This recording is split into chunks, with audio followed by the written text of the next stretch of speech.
I see this happen a lot. A contractor hires a guy at $25 an hour, he prices his job based on $25 an hour, he feels good about his margins, and then at the end of the year he sits down and wonders why the money never quite adds up the way it should. The problems almost always comes back to the same thing. The employee doesn't cost $25 an hour, he costs closer to $38, sometimes $40 an hour, depending on the situation. And every single job that got priced using the wrong number was already set up to pay out less than it should have before anyone picked up a single tool. This is called labor burden.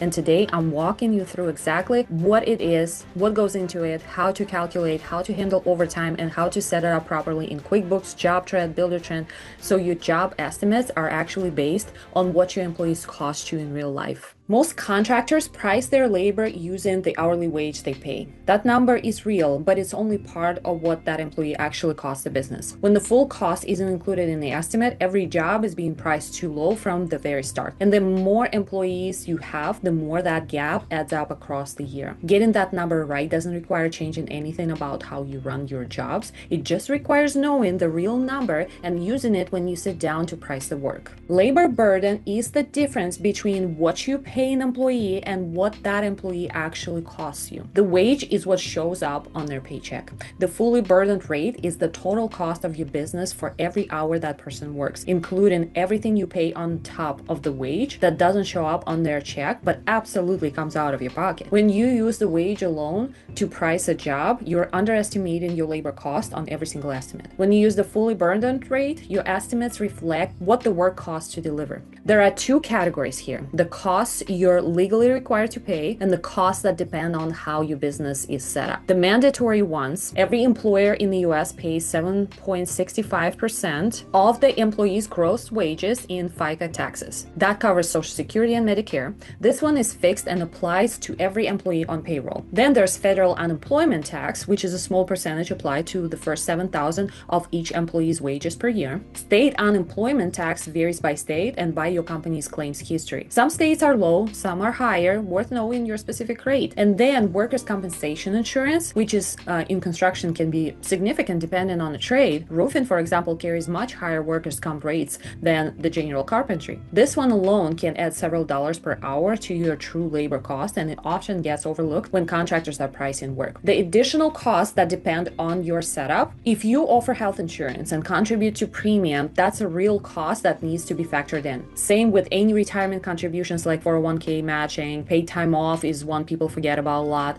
When an employee takes a vacation day, you're paying them for hours they're not producing anything. That cost has to live somewhere in your numbers. The right place for it is the labor burden calculation. If you provide tools, equipment, uniforms, or cover any training costs, those are also part of what your employee costs the business over the course of a year. So how to calculate it? Let's use a real example. Say you have an employee earning $25 an hour, working roughly 2,000 hours a year. That's 50 grand in gross wages. Now let's add up the burden hours on top of that. FICA is $38.25. Federal unemployment tax is about $42. State unemployment tax will vary. Let's do $500 as rough middle ground. Workers' comp, let's say 8% of wages for a framing carpenter would be about $4,000. Health insurance contribution of $300 a month. 2 weeks of paid time off, roughly $1,000. Add those up and you're looking at around $13,000 in burden costs on top of 50 grand in wages. Total cost to the business for that employee is roughly $63,000 a year. Now divide that total cost by the actual hours worked. If employee works 2,000 hours, but 80 of those are paid time off, the productive hours are 1,920. 63 grand divided by that number gives you a fully burdened rate of $32.8 per hour, not 25. That's the number that should be going into your estimates. Every job you price at $25 an hour for that employee is absorbing almost $8 per hour in costs that aren't being recovered. The burden percentage approach. Another way to apply this consistently is to expense the burden as a percentage of wages. In this example, the burden costs are about 26% of gross wages. So for any employee, you can multiply their hourly wage by 1.26 to get a quick estimate on their fully burdened rate. This makes it easy to apply across different employees at different pay rates without redoing the full calculation every time. Okay, so this is where it gets a little more complicated and where a lot of contractors get caught out on fixed price jobs. When an employee works overtime at 1.5 times their regular rate, Some of your burden costs go up with the wage and some stay flat. FICA scales with wages, so if the wage goes up by 50%, the FICA goes up by 50% too.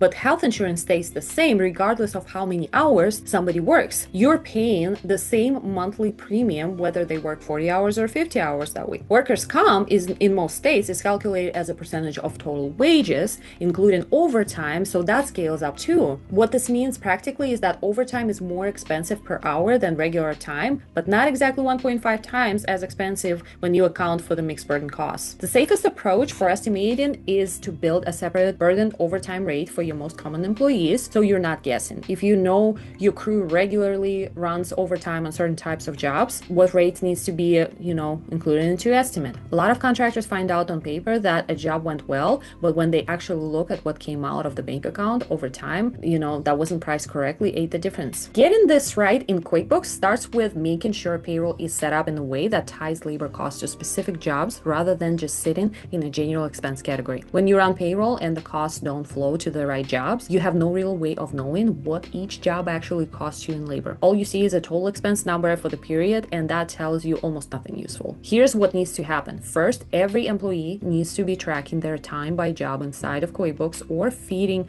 time data from a platform that syncs correctly. If time isn't connected to a job, the labor cost for that time goes nowhere useful. Second, when you set up payroll items in QuickBooks, the employer paid burden costs like FICA, workers' comp, unemployment need to be mapped to the same expense categories as the wages so they show up together in your job costs report. Third, run a job cost report regularly and check that the labor line includes both wages and burden. If the burden costs are missing from that report, your job cost numbers are understated and every margin you think you're making is actually lower than what's shown. The most common mistake I see is that burden costs get buried in overhead rather than flowing to the job that created them. When that happens, jobs look more profitable than they are and overhead looks higher than it should. At the same time, if you are running a fixed price contract and that overhead number is added to your markup, it's most definitely the easiest way to go instead of calculating your labor burden, I gotta say. Now, I know a lot of you are running project management software like, for example, JobTread. JobTread lets you set up labor cost rates at the cost item level. This is where you want to enter the fully burdened rate rather than just the wage. When you build a budget in JobTread, the labor line should reflect that the employee actually costs per hour more, including all the burden. That way, when you compare your estimate to your actual cost at the end of the job, the comparison is accurate. When JobTread syncs to QuickBooks, you have to make sure the cost codes for labor are mapped correctly on both sides. If the mapping is off, labor costs can end up in the wrong category in QuickBooks, and your job cost data becomes unreliable even if everything looked right in JobTread. One thing to watch for: JobTread has 3 levels of cost categorization, and if labor burden isn't built into the right level, it can either disappear from job reports or show up as a separate line that doesn't get included in the margin calculation. Worth checking what your setup is actually doing before you rely on the numbers it produces. Buildertrend handles labor costs differently. You can enter labor as a budget line item in the project budget, but the level of detail you can capture around burden costs is more limited compared to JobTread. The practical approach with Buildertrend is to use your fully burdened rate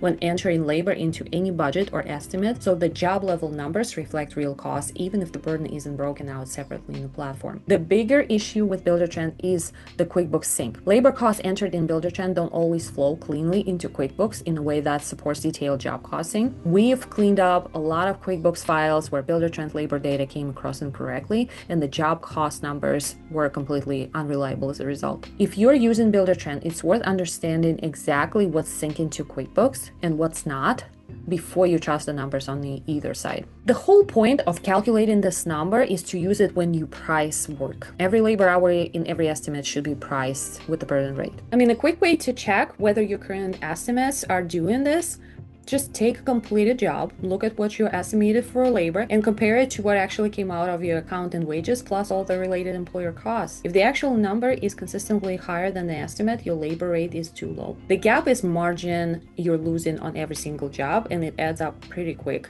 across the full year of work. If you want help getting this set up correctly in QuickBooks, JobTread, Buildertrend, that's exactly the kind of thing we work through with clients at Beyond Book Solutions. The link to book a call is in the description, and if this was helpful, share it with a contractor who's been wondering why their jobs never seem to pay out the way they expected. I'll see you in the next one.